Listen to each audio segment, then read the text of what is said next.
One irrefutable truth about the animation medium is the fact that evolution is universally boundless and exists within each genre. From the most gruesome horror films to the most family friendly, evolution experimentation is a language spoken behind the scenes by countless animators who seek the edge above their competition and to stand out above the crowd. This constant evolution can inspire those to look beyond the scope of what it means to be an animated piece of media, whether that be a show, a movie or short film. It could even be something as simple as a YouTube video, and as of recently we've seen countless artists, directors and producers influence to own projects with their own style to fill them with an appropriate amount of passion on top of everything else. As for DreamWorks, they have long worked inside the animation industry, previously producing 2D films such as The Prince of Egypt before upping the ante to 3D, and although their journey through the animation scene has been rather rocky, with failures such as Shark Tale and Shrek 3 standing amidst their triumphs held in Kung Fu Panda or Madagascar, nothing quite stood out like their first 2022 movie release, The Bad Guys. With its outstanding animation, top-tier story writing, and spin on the heist genre, it was destined to be eye-catching from the very beginning. Although it grossed a mediocre amount at the box office, only managing to pull $250 million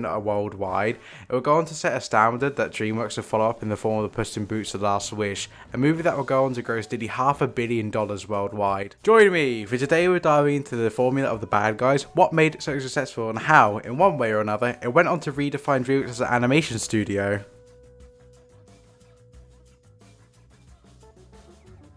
Our adventure through the timeline of The Bad Guys' development and eventual release begins in March 2018, which is when DreamWorks expressed a keen interest in adapting the book series The Bad Guys by author Aaron Blabey into an animated movie, while Ethan Cohen was named in charge of writing the screenplay for this movie. Shortly thereafter, it was announced that the film would be directed by Pierre Perifel, of whom this was his theatrical director debut. Throughout the COVID-19 pandemic, the animation crew along screenplay writers would be forced to work remotely. Although this didn't have a direct impact on the film's quality in hindsight, considering it later go on to set a new standard for DreamWorks and its animation, it did slow down the animation process and delayed the movie until 2022, which most likely gave everyone more time to focus on this film's animation style and most likely gave rise to it in the first place. Now, this style of animation was not invented by DreamWorks in the slightest. Its first mainstream use could be seen inside Sony's Into the Spider-Verse, and it was designed with the style of a comic book in mind, with the fluid animation balancing out the times in which the animation would become more choppy and stylized to enhance one's viewing experience. However, it was clear that DreamWorks had its eyes set on the prize of shattering people's standards, considering this film was described to have the same impact on the heist genre as Kung Fu Panda did on the martial arts genre and like Shrek did on the fairy tale genre. Whilst they may not have been first in their respectable genres, they were certainly focused on pioneering the enhancement of this style within their own films, and that goes to show within The Bad Guys itself. When everyone first witnessed the trailer, myself included, I was not prepared for what was going to strike my eyes. I was initially expecting just another DreamWorks animated movie with their own subtle quirks included within the character's design, so to see this stylized form of animation really jump out at me at the moment that I began watching it,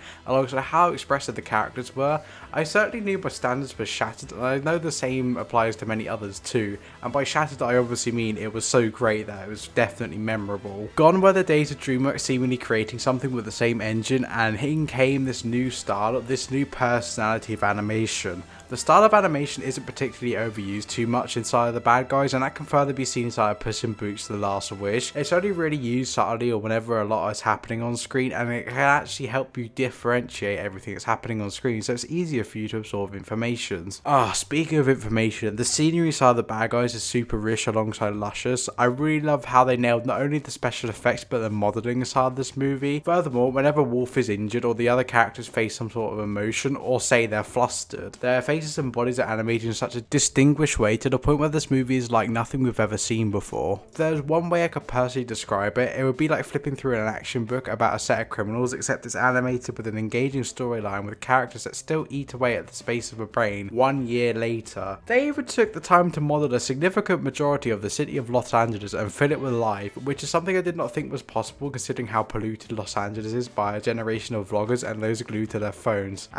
Isn't it beautiful? Everyone's just living in the moment inside this movie. Is it truly accurate to Los Angeles though? Probably not, but that's the beauty of fictional animation. You can make reality anything you want it to be. Anyways, the art style of the characters, everything from the props to the buildings, all the way to the wanted posters that you see on the glass windows of the bank, a scream of their own style, and it's no wonder The Bad Guys saw relative success. This movie was a lot more than just a movie. It had its own animation style picked out for it, its own style, a unique soundtrack style as well that DreamWorks had never experimented with before, and it's more or less a new experience above anything else. Instead of it just being another animated movie made in the same proprietary animation engine with some effects here and there, they created an entire experience, and that's one of the big differences between this movie and those that DreamWorks made before it. Everything important shines in front of you whilst the scenery blends in with what you're seeing. Nothing is too dull or too expressive, and the characters themselves are balanced amidst the animation style. Take a look at the opening, for example, you know, the diner scene where Snake and Wolf are conversing because it's Snake's birthday. The lighting makes the two of them pop out against the background, but it isn't so overwhelming to the point where it make your eyes sore. That and the fact that this gentle scene with the two of them reminiscing really displays their friendship with one another, but I'll get into the magic behind the writing in the second chapter. Every character seems to have their own style of animation and movement, whether it be Diane Foxton's more slick movements, Mr. Wolf's sly yet also panic movements in some other aspects, Snake's sneaky movements, or even Chief Misty Luckin's more aggressive style. Each one of them is differentiated in their own way, whether they're animated, and that's just a partial example of what this movie has to offer. I should also speak about the way the characters are designed in general and how they're shattering standards. I would admit the humans inside this movie look a little whack and janky, but if I'm being personally honest, I don't think animating humans has ever been easy for DreamWorks, but man, the characters, from the way Wolf's fur is so fuzzy I wish I could pair, all the way to Misty's intimidating size, all of that blended in with the fact that there's a distinguished yet perfect mix between anthropomorphism as well as sticking true to the original animal design, especially Mr. Snake, is something that's executed with such grace to the point where I don't really know if I would be able to stop rambling about it if I got started on it. One more thing I'd like to mention before I get into the next chapter is the way that Marmalade's descent into insanity is shown. At first he starts off dressing appropriately and civilized whilst attending the Golden Dolphin Awards ceremony with his slick back hair, whilst later offering to help the bad guys redeem themselves, but as his plans are thwarted, his hairstyle and outfit choices begin to deteriorate all the way until he's forced into the back of a heavy enforced truck at the end of the film, practically scratching and clawing at his freedom. However, if I wanted to do any of the characters justice, I would have to mention the way they design on the inside and what drives their personality and motivations, and to do that you'll have to follow me into the next chapter, which happens to be...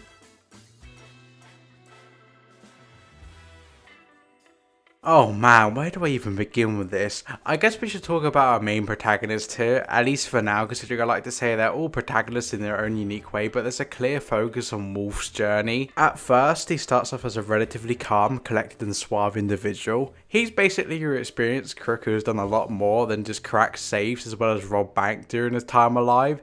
He's got an extremely calm attitude that blends in well with the rest of his team, yet he still has his respective weaknesses in the fact he's relatively gentle, especially when gathering information from the governor, Diane Foxton, disguised as Oliver Poodleton, most likely thanks to the fact that to some degree he's starved of affection. I mention this considering later down the line he ends up being called a good boy by Marmalade posing as a grandma, and that seems to set off some fierce flame within him as his tail begins to wag and he loses control, which then expresses another part of his character design, and that's the fact that Wolf is super easy to fluster. Following that mishap, he seeks to pursue the Golden Dolphin alongside his team, yet is also shown to be slightly impatient when it comes to having his own plans executed. He's also one of the two primary masterminds behind planning, with Webbs or Tarantula serving as the other head of their operations, considering he's shown to be extremely experienced in the theatre of adapting his plans wherever he sees fit. All seems to be going well for him until he lets Marmalade's words of kindness slip into his head, and that's when it hits him. He doesn't want to be known as the bad guy anymore.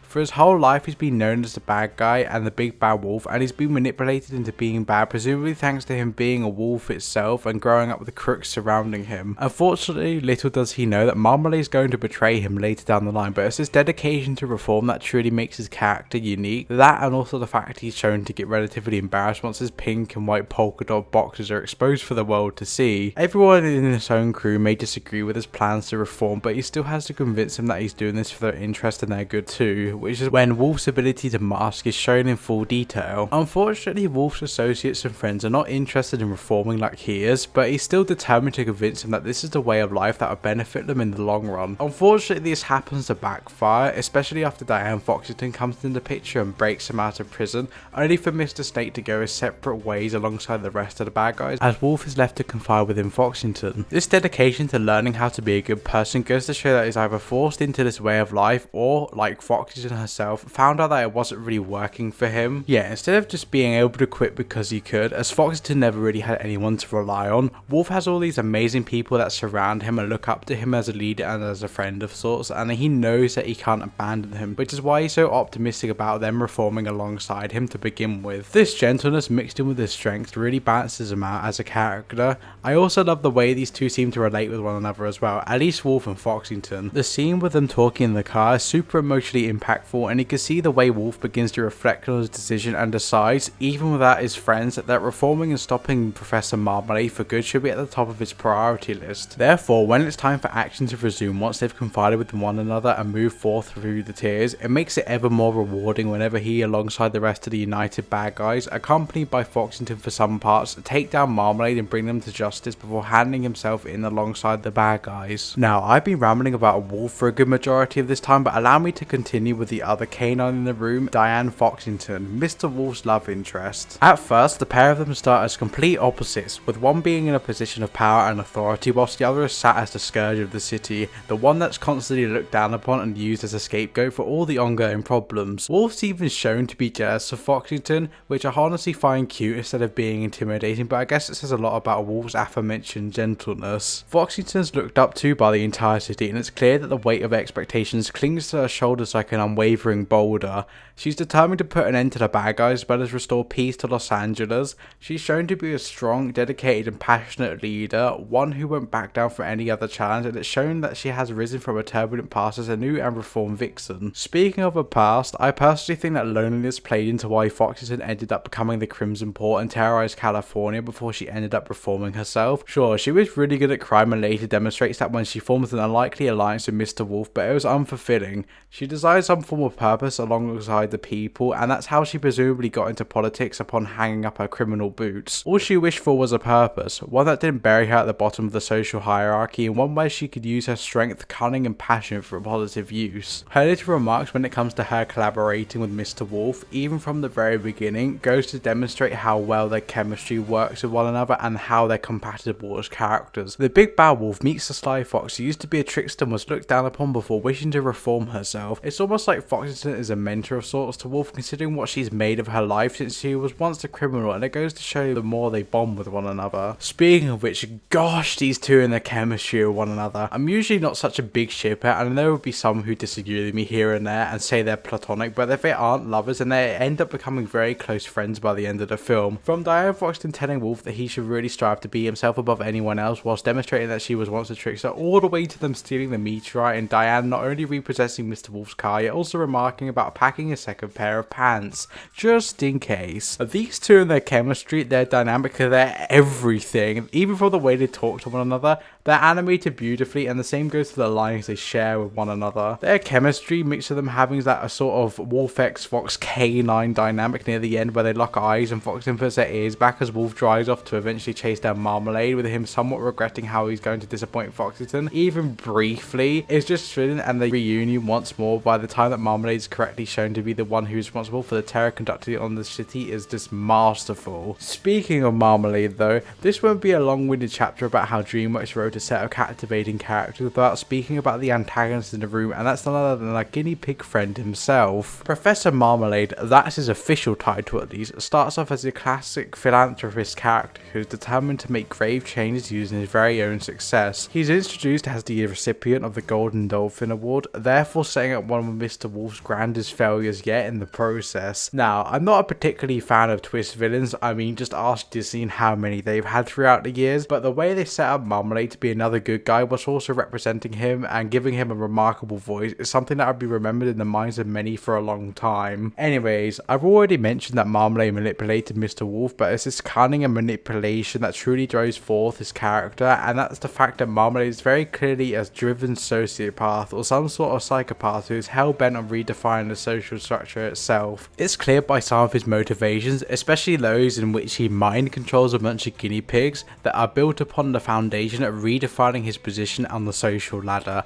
but basically saying that guinea pigs are worth more than being mere test subjects, using his megalomania as his driving force. This ironically comes back to bite him because he's using an army of test subjects to do his bidding, of which many perish along the way, to the point where I'm convinced that this wasn't his original motive, but this was most likely one of them. His actual motives when he took the bad guys under his wing was to use them as a scapegoat when it was time for him to steal the meteor itself when it was on display at the Grand Gala. I should also mention that Marmalade seems to be quite an impatient person, whether it be from the fact he has issues training the bad guys and reforming them into good crooks, all the way to the fact he wished to take out the governor and Mr. Wolf by trapping them without looking forth and seeing the aforementioned consequences. He seems to always have a temper whenever time doesn't go his way, and it's one of those things that balances out the beauty of how patient he is in the beginning of the movie compared to how impatient he gets whenever the smallest thing gets in the way of a plan that he's most likely been manifesting for countless years. Professor Marmalade is known to have a scientific background, employs it to mind control his aforementioned guinea pigs and steal back the money that he raised himself for different causes across the city,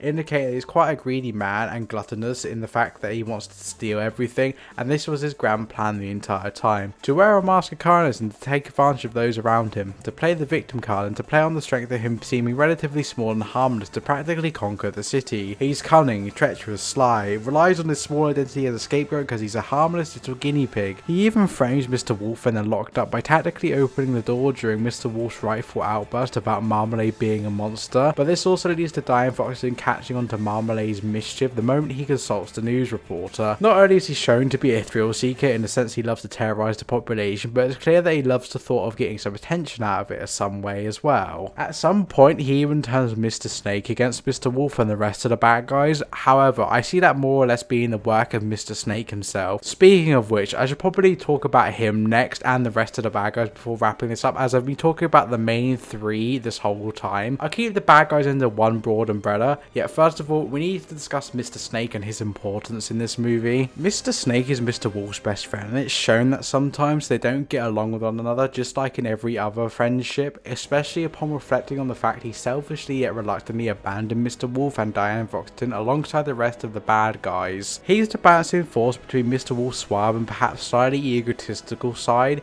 He's the realist of the group, if you will, the one who accepts reality head on and knows how rough it can be considering he's experienced a life in which he's been regarded as a monster, and it goes to show in the fact he dislikes the idea of celebrating his own birthday, and it just reminds him of how cruel he is, at least that's in his own eyes. I'm not going to repeat information that's already been stated, but Mr. Snake manipulating Marmalade goes to show that him alongside the guinea pig are perhaps cut from the same cloth, but the sides in which they're cut from face different windows, one filled with sunlight and the other filled with visions of a grand rainstorm. Mr. Snake uses his position of being recently freed from the bad guys to work alongside Professor Marmalade, even confronting Wolf at one point and sealing the app by displaying his truly deplorable side, albeit reluctantly. Whilst Marmalade is busy trying to take over the city and eventually steal the meteorite, Mr. Snake is creating a decoy in the background, stopping out the fake and real ones whenever it sees fit until we have the car chase scene and eventual end of the film, which is when the meteorite detonates itself and Marmalade's plan is officially foiled. As for the other members of the group, Shark is shown to be relatively cowardly yet the fun-loving one out of the group, often cracking jokes that assist the comedy relief of the movie, whilst Mr. Prawn is shown to be the violent alongside impatient one,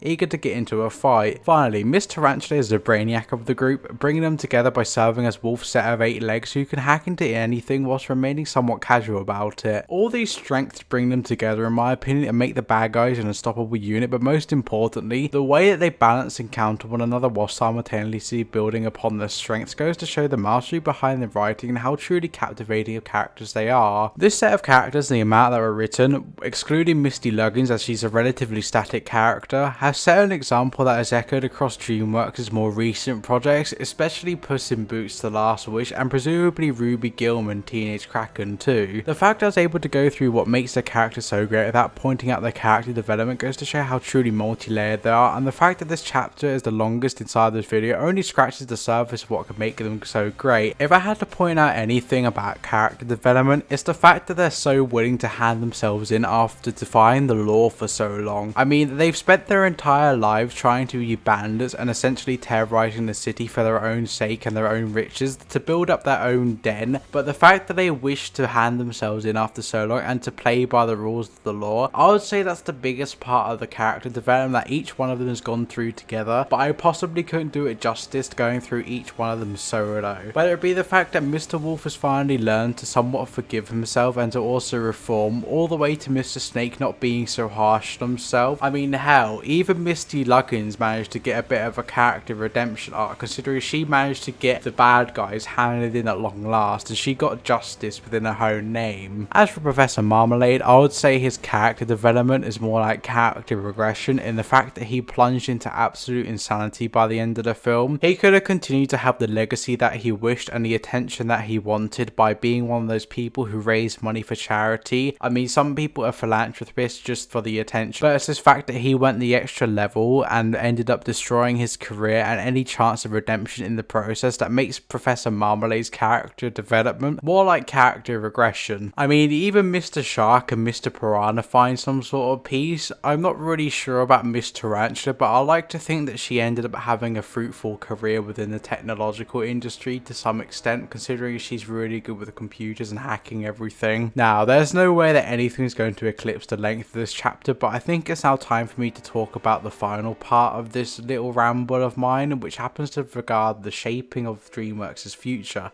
Let's begin.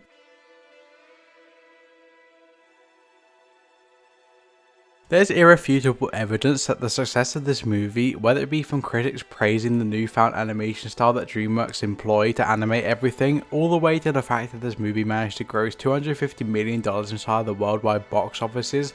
This has all influenced the development of future movies and has gone on to reshape DreamWorks as a whole, especially its animation department. I'd like to make a brief mention of Puss in Boots: The Last Wish as well as Ruby Gillman. I know Ruby Gillman has been shown to not have the same animation style that I've seen inside the bad guys, but I like to add on that this animation style isn't the only thing that changed inside of DreamWorks and how they animate or merely construct something. First of all though, I'll have to get into how this animation style, the story writing style and the character design influenced The Last Wish. Of course, not everything was influenced from the bad guys, such as the style itself. It's more or less got its own artistic style that's completely separate from the bad guys, but the animation style is pretty similar. It's like the same way the characters are structured and the same way that in a way there are more than one antagonist, because in the bad guys you have Misty Luggins, which is obviously the opposing force of Wolf, but you also have Marmalade himself, who happens to be the twist villain inside of the bad guys, the same way that the Puss in Boots: The Last Wish sort of has Big Jack Horner, Goldilocks and the Three Bears, as well as Death himself. I like to think The Last Wish sort of borrowed the aspects of the bad guys that made it so good, especially the double villain thing, but they just upped the ante and made it a whole triple villain thing, whilst also representing the fact that this was about Puss's own struggle, the same way that Mr. Wolf had to deal with his internal strife about reforming and potentially throwing the rest of his teammates under the bus and possibly destroying the bad guys, the same way that Puss worries that his own legacy is going to be destroyed and abandoned if he doesn't get those wishes. I don't know, maybe I'm just reading into it too much, but I do think these movies have a lot more in common than you think, and the bad guys definitely did influence The Last Wish more than one would think. My biggest point for the evidence of the comparison of these movies and how they share a lot in common is the fact that the fight scenes seem fairly similar, or just the action scenes in general, with the animation switching between one another, almost like it's a bit like a comic book in some aspects. There's no doubt that some of the artists that were responsible for the masterpiece that was the bad guys were also responsible for Puss in Boots: The Last Wish and its own stylized sort of animation and the cinematic experience behind it. Unfortunately, I'm not a sightseer and I know not much can be said about Ruby Gillman, considering we've only received a trailer and frankly I didn't reveal too much about the plotline, but from what I know, their innovation comes more in the fact that the style of the faces and the characters seems a bit more innovative and different, almost like the anthropomorphism of the bad guys and Puss in Boots: The Last Wish influenced it, but it's clear that this innovation is going to be more done in baby steps as opposed to the massive innovation and breakthrough that came with the bad guys and The Last Wish. There is a chance that this style may make a cameo in one way or another, but it definitely won't borrow from Spony's sort of Spider-Verse style animation as indicated by the trailer. However, one subject that comes to mind when it comes to the possible future of the use of this style is the new Kung Fu Panda 4 movie. There were some leaks that sort of dispute this theory, but then again, the authenticity of such leaks can't be proven considering they were quite blurry in origin and they could easily be mistaken for season 3 trailers for Kung Fu Panda: The Dragon Knight. I think it would be really really cool to have this sort of style replicated in the Kung Fu Panda universe though, especially with the wuxia style of animation that Kung Fu Panda happened to employ, especially in its whole 2D animations and how they're more traditional in a sense. Just imagine action scenes with Po and perhaps the Furious 5 going to take on this new villain who is rumoured to be the Chameleon,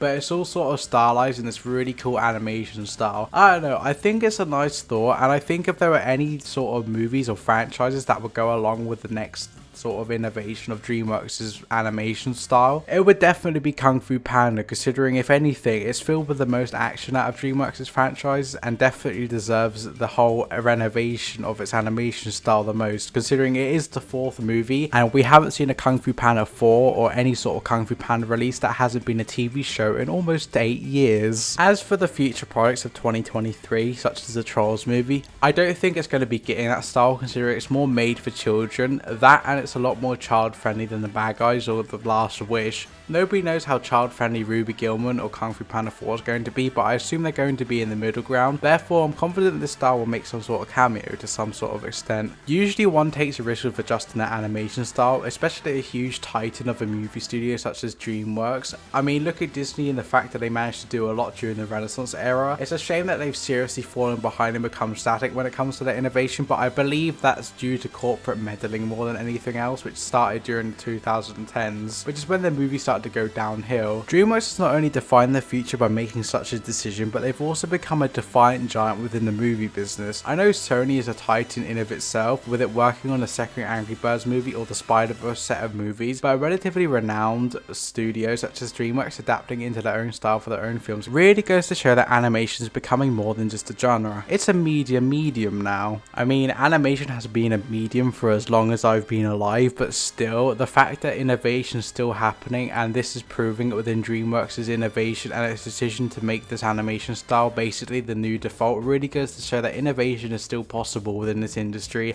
despite many people saying that it's on its deathbed. This recent innovation in the theatre of animation has quite frankly shown that regardless of whether it's the Bad Guys, The Last Wish or Into the Spider-Verse, animation as a medium is starting to transcend the generational barrier that has walled up a good majority of animation thanks to nothing more than societal expectations. Whether it be children, teenagers or young adults, it's relieving to see that this long needed change has started to shift the industry, and we're now seeing more people enjoy animation than ever before. Whether it be the animation itself or the structural changes that have happened behind the scenes, the fact that DreamWorks seems to be building experiences as opposed to movies by spicing everything up, and their writing has seriously evolved, or that some of their movie experiences have a new form of depth, is written in stone that 2023 was the year, and although 2023 may be a little more mediocre in retrospect, I'm confident that 2022's era of achievements will echo forth and define DreamWorks for many movies to come, and the fact that this started from the Bad Guys out of all things is truly the cherry on top. This didn't alter a franchise and completely kill its identity, it merely took a book, adapted it into a movie and gave that book a well-deserved identity by creating something more than an animation movie. They created an animation experience, and the Bad Guys' influence on DreamWorks as a movie studio and the foundation that it built in the process will irrefutably stand for the next generation to behold. However, if I were to truly talk about the Bad Guys and DreamWorks' accomplishments, I'll most likely end up running my mouth for a millennia. What can I say? The Bad Guys is an awesome movie and so is DreamWorks as a movie studio. I love every single quirk and animation feature inside this movie, and it goes to show that DreamWorks has truly innovated recently, and it's something that's going to define the movie studio for a long time, as well as perhaps animation medium in general. If it's destined to be an underrated classic, then it's one that I will love with all my heart, considering I truthfully know the significance this movie holds in the grand scheme of things. Anyways, this has been me rambling about the Bad Guys. If you've got anything to share, please make sure to do so in the comments section, as I love to hear your opinions and thoughts about this whole thing. I think that Bad Guys is truly innovative, and the fact that it's gone on to gross this much money inside the box office and redefine DreamWorks and basically labeling 2022 as their year is amazing, and I would love to see more people expressing their love for this. Thank you all so much for watching this video. I hope you have an amazing day or night, and may the cosmos shine upon you. Bye!